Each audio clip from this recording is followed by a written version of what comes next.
The firelight along the stone walls flickered like the heartbeat of a nightmare within a chamber that once echoed with songs of triumph.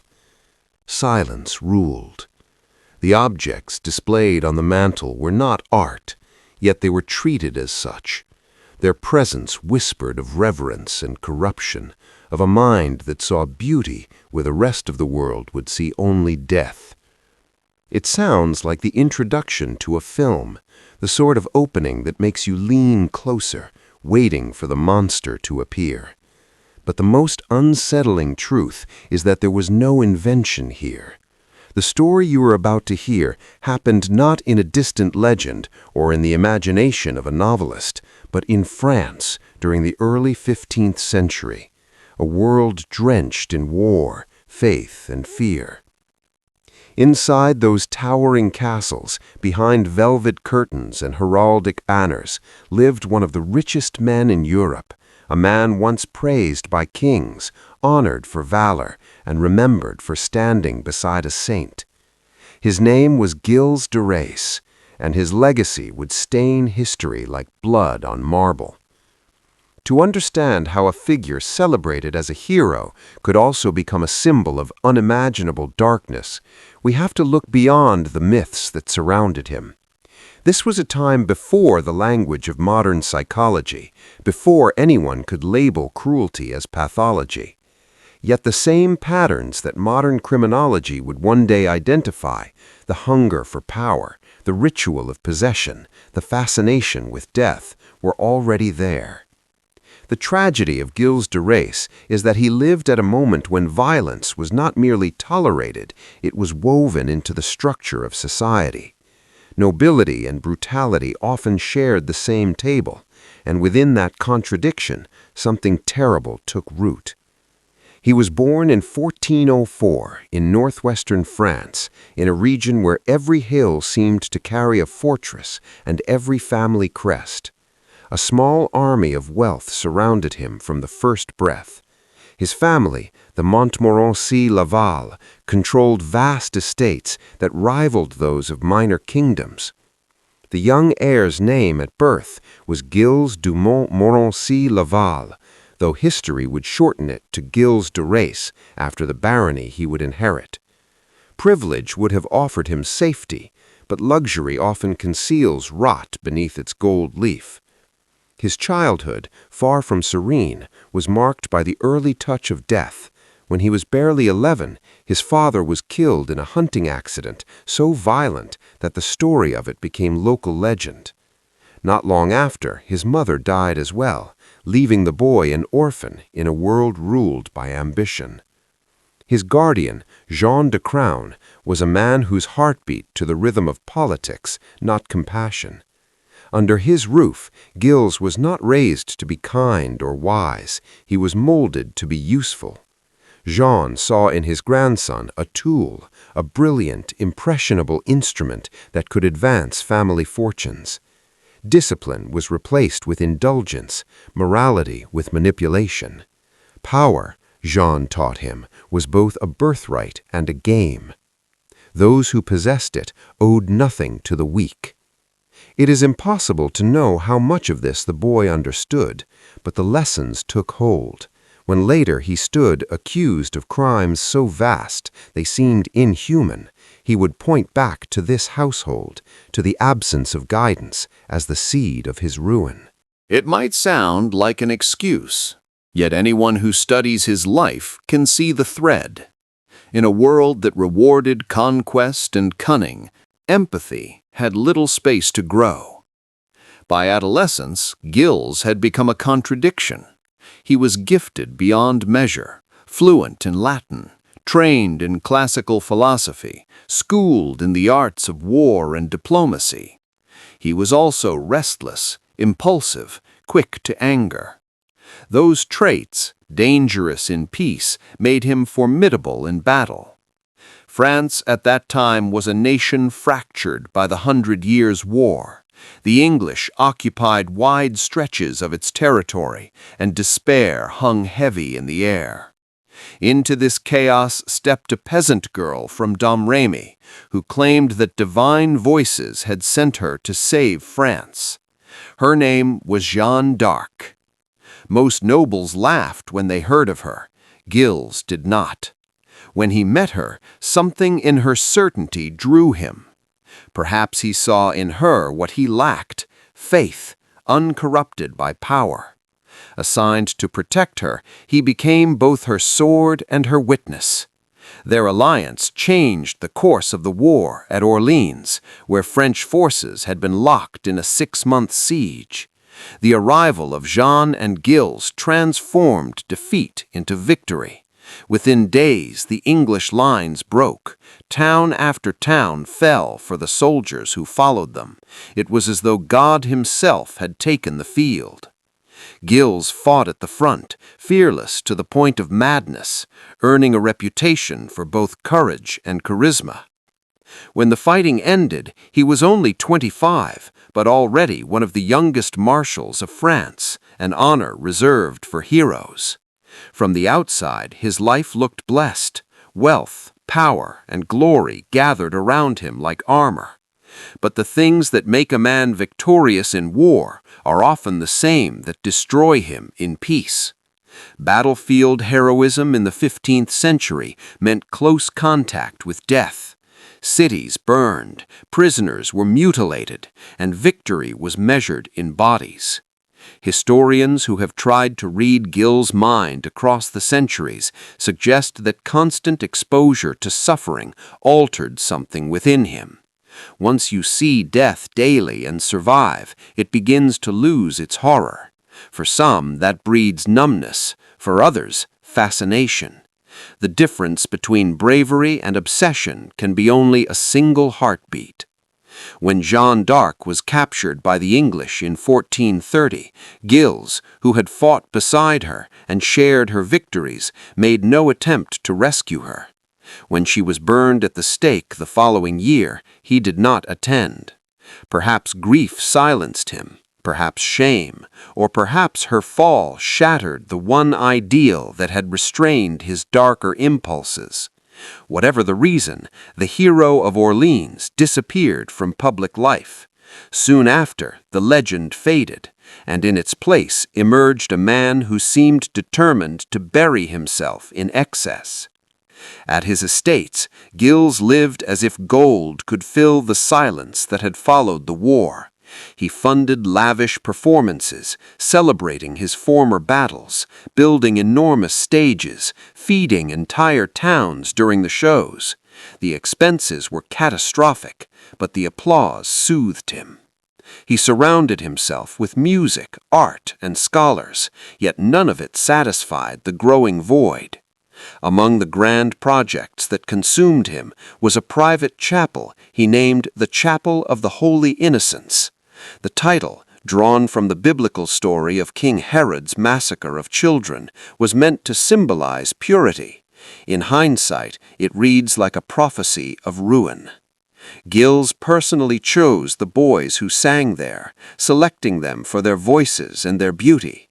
The details that survived from this period hint at a man searching for redemption through ritual, but also losing his grasp on what was sacred. His spending spiraled beyond reason. His family begged the crown to intervene to save what remained of their fortune, yet he refused to stop. Pride, in something more, perhaps a creeping madness, kept him isolated. Then the disappearances began. At first they were whispers: a servant's child gone missing, a merchant's apprentice who never returned from an errand. Rural France in the 1430s was no stranger to tragedy. Others insist that they were accurate, reflections of a nobleman whose soul had rotted beyond recognition. The only indisputable truth is that dozens, perhaps hundreds of children disappeared, and that those closest to Gilles were either complicit in or willfully blind to whatever caused their absence. Behind the closed doors of his estates, something irreversible was unfolding. As his wealth dwindled, the mansions that he used to fill with guests became silent tombs. The disappearances became more frequent, bolder. People who thought they knew Gilles, the war hero, could not reconcile the image with the rumors circulating. Famine, disease, and war claimed lives constantly. But soon the pattern became impossible to ignore. The children who vanished were almost always last seen near one of Gilles' castles. They had gone seeking work or charity, small faces lost among the grandeur of the noble estates. Families asked questions in hushed tones, fearing retaliation. To accuse a marshal of France was to invite ruin, and for years no authority dared look too closely. Power insulated him like armor. Even as rumors thickened, the courts turned away. What exactly happened within those stone walls remains uncertain, even centuries later. Testimonies collected after his arrest would describe acts so cruel that historians still debate their credibility. Some say the accounts were exaggerated, distorted by fear and the pressure of inquisitors. Desperation turned him toward superstition. The early Renaissance was a time of restless curiosity, when scholars and alchemists whispered of hidden powers of angels and demons that could grant fortune to the daring. Gilles sought them out. He surrounded himself with mystics who promised that through ritual he could reclaim his lost treasures.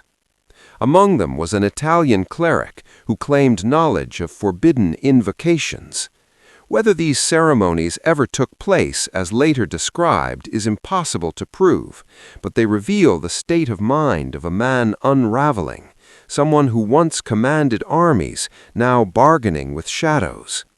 The line between faith and delusion blurred until even he could not tell the difference. By 1440, the tide had turned against him. Land after land had been sold, his family's influence wedding. His arrogance, once tolerated, began to grate on other nobles. The church watched him closely, not yet for murder, but for heresy and for the rumors of blasphemous experiments. The final spark came from an act of open defiance during a dispute with a local priest. Gilles and his men stormed a church and seized the cleric in the middle of Mass. It was an offense that even his title could not excuse. For the first time, his power shield cracked. Investigations followed, and with them came testimonies that spoke of missing children, of secret rooms, of fires burning late into the night. What began as a case of assault upon a priest quickly darkened into something much larger. The mask of nobility was slipping, and beneath it the world saw a glimpse of horror, or perhaps of hysteria, depending on which historians you believe. When soldiers finally surrounded one of his castles, there was no battle. The man who had once charged beside Jeanne d'Arc simply surrendered. He walked out through the gates as if relieved that his own story had reached its final act. The charges announced against him were carefully chosen: heresy, sorcery, and crimes against the church, offenses that allowed his accusers to act without admitting how deeply they feared the whispers about the children. In a society where scandal could shake thrones, the truth was often the first casualty. Yet even stripped of certainty, the events left behind an echo of dread that history has never fully silenced.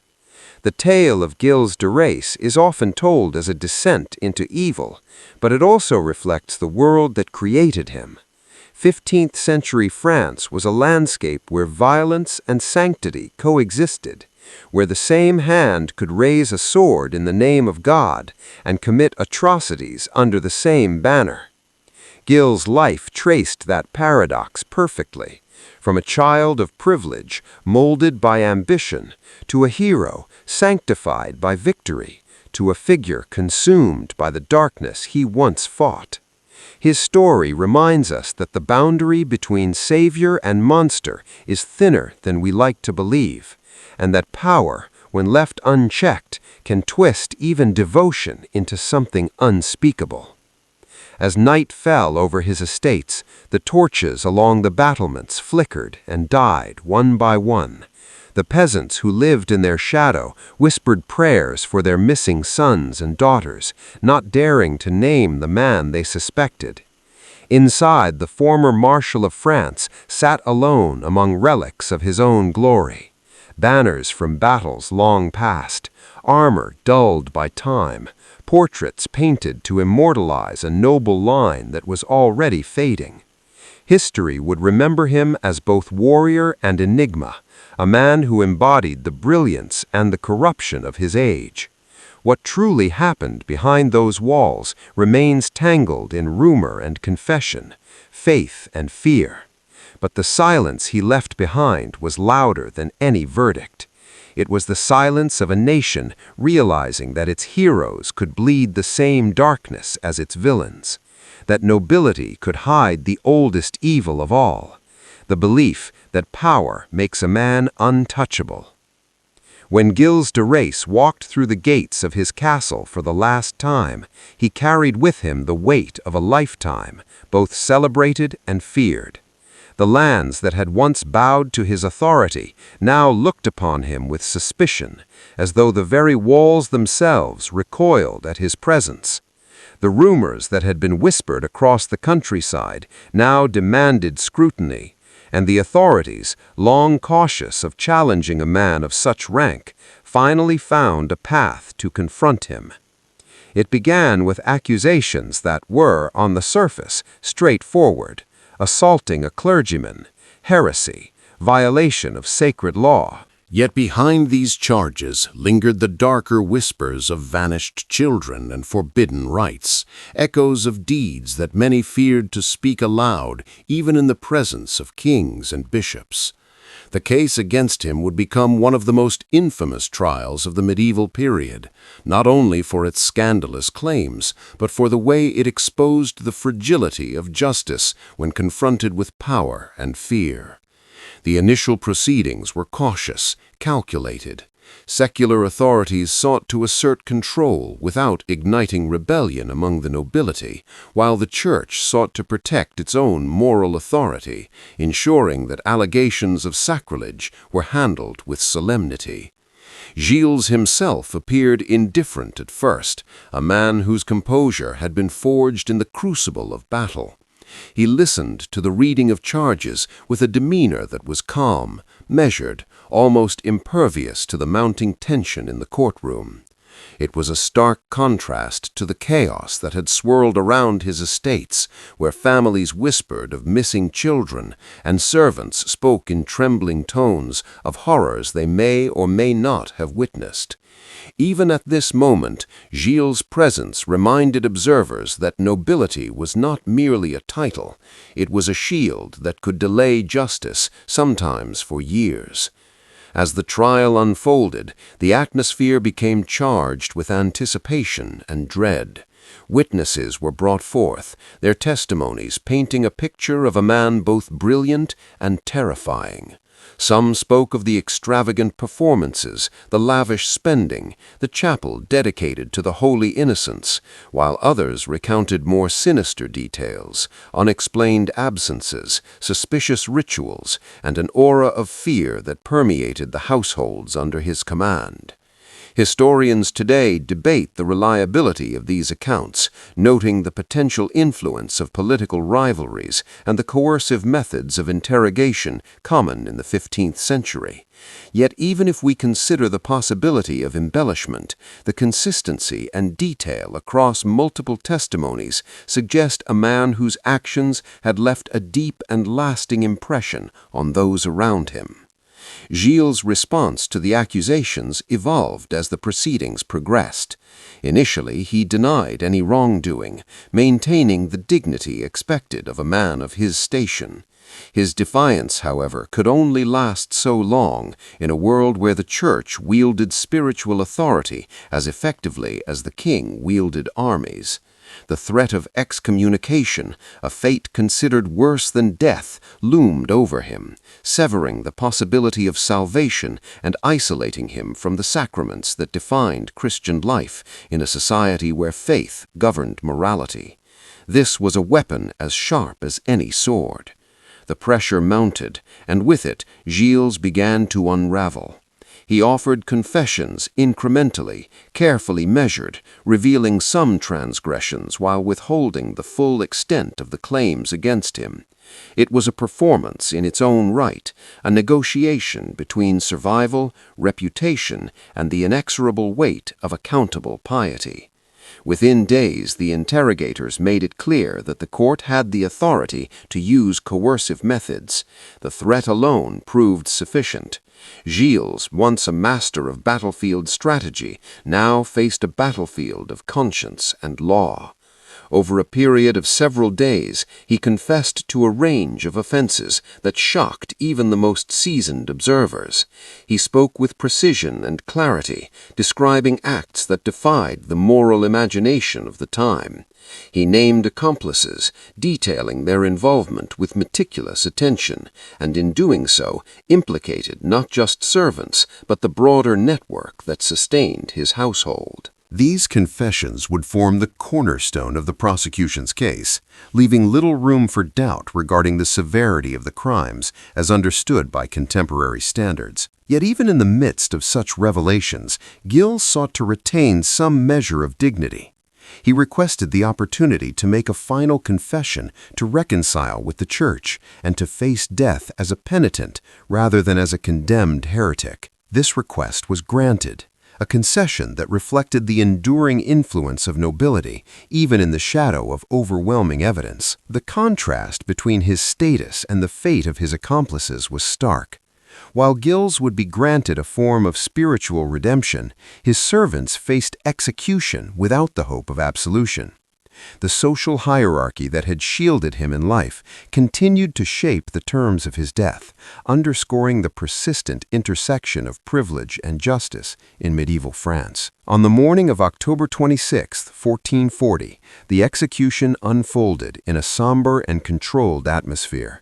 Thousands gathered in the misty fields outside Nantes, a cross-section of society drawn by curiosity, fear, and grief. Nobles, peasants, merchants, and soldiers stood together, bearing witness to a man who had once commanded armies and navigated courts with unmatched skill. Gilles appeared dressed in white, the color symbolizing repentance, and he addressed the assembly with a calm that belied the gravity of the occasion. He spoke of forgiveness, of the dangers of indulgence, and of the moral lessons he hoped could be drawn from his own descent. His words, delivered to a silent crowd, were measured and intentional, a final performance before the inexorable conclusion. The mechanics of the execution were carried out swiftly and efficiently, reflecting the legal and religious protocols of the time. Gilles was condemned to die, yet the ceremony itself was framed as a moral lesson as much as a punitive act. The execution served not only to remove a dangerous figure, but also to reinforce the authority of the Church and the state. His accomplices, in contrast, met their fate without ceremony.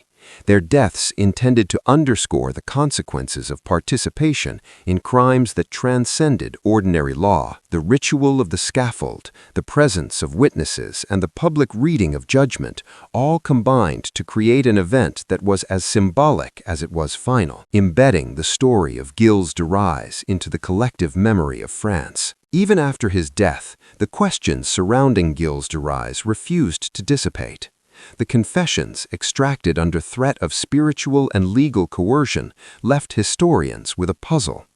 To what extent did they reflect the truth, and to what extent were they shaped by circumstance? Subsequent generations have revisited the case repeatedly, weighing the reliability of witnesses, the motivations of accusers, and the influence of political and ecclesiastical power. In 1992, over 5 centuries later, a symbolic retrial conducted by French legal scholars and historians concluded with a verdict of not guilty, citing insufficient evidence and procedural irregularities. This modern reassessment did not erase the horror described in medieval accounts, but it reframed the narrative, highlighting the potential for injustice even in the pursuit of justice. The ambiguity that surrounds Gilles speaks to larger truths about human society, power, and morality. Whether he was the perpetrator of unspeakable acts or the victim of a political and judicial system eager to claim a notorious figure,